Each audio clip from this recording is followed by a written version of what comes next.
والآن مع الشاب المهذب سجاد السالم، وكلمة بالمناسبة نستقبله بالصلاة على محمد وآل محمد.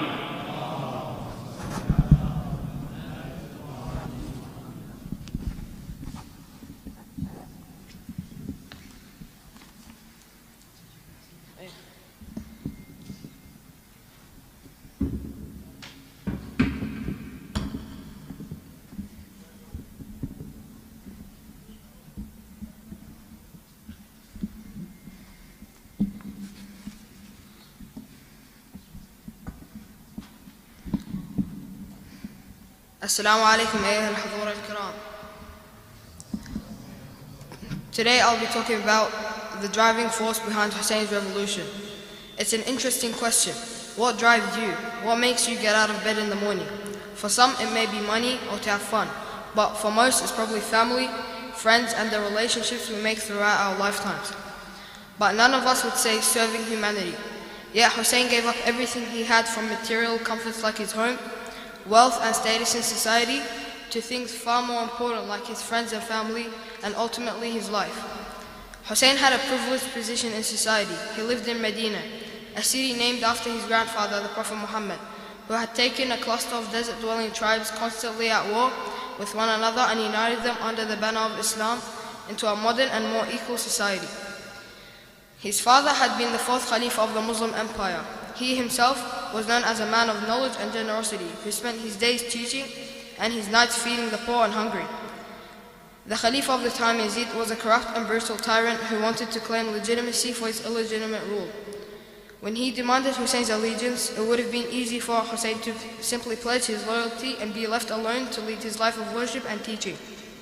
He would have most likely been rewarded. In this situation, what would you or I do? Many of us would want to stay out of the dangerous world of politics, agree to pay a superficial pledge of loyalty, and go back to our normal lives, content in the knowledge that a few words mean nothing. After all, we would simply be doing what was right to protect our lives as well as our family.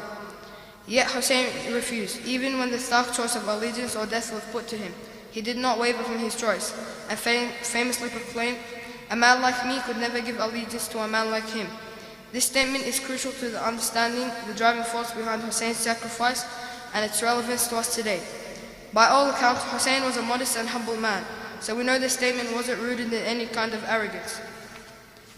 In fact, what Hussein was saying is that if good people give in to the powers of evil, even if only by saying a few words, then they can no longer claim to be good. The line between evil and those that enable evil by either tacitly giving in or staying silent becomes blurred, and the world is a worse place for it.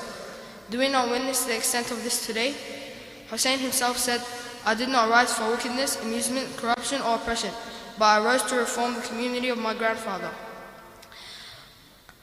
إني لم أخرج أشرا ولا بطلا ولا مفسدا ولا ظالما وإنما خرجت لطلب الإصلاح في أمة جدي.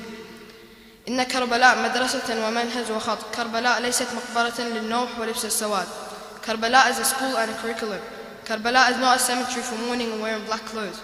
This means we need to all learn something new from Karbala. It's not just about mourning over Imam Hussein. We need to act. Imam Hussein said, "The aim of my revolution is to reform the society and revive the true teachings of Islam." His aim wasn't for people to mourn and wear black clothing. It was to revive Islam.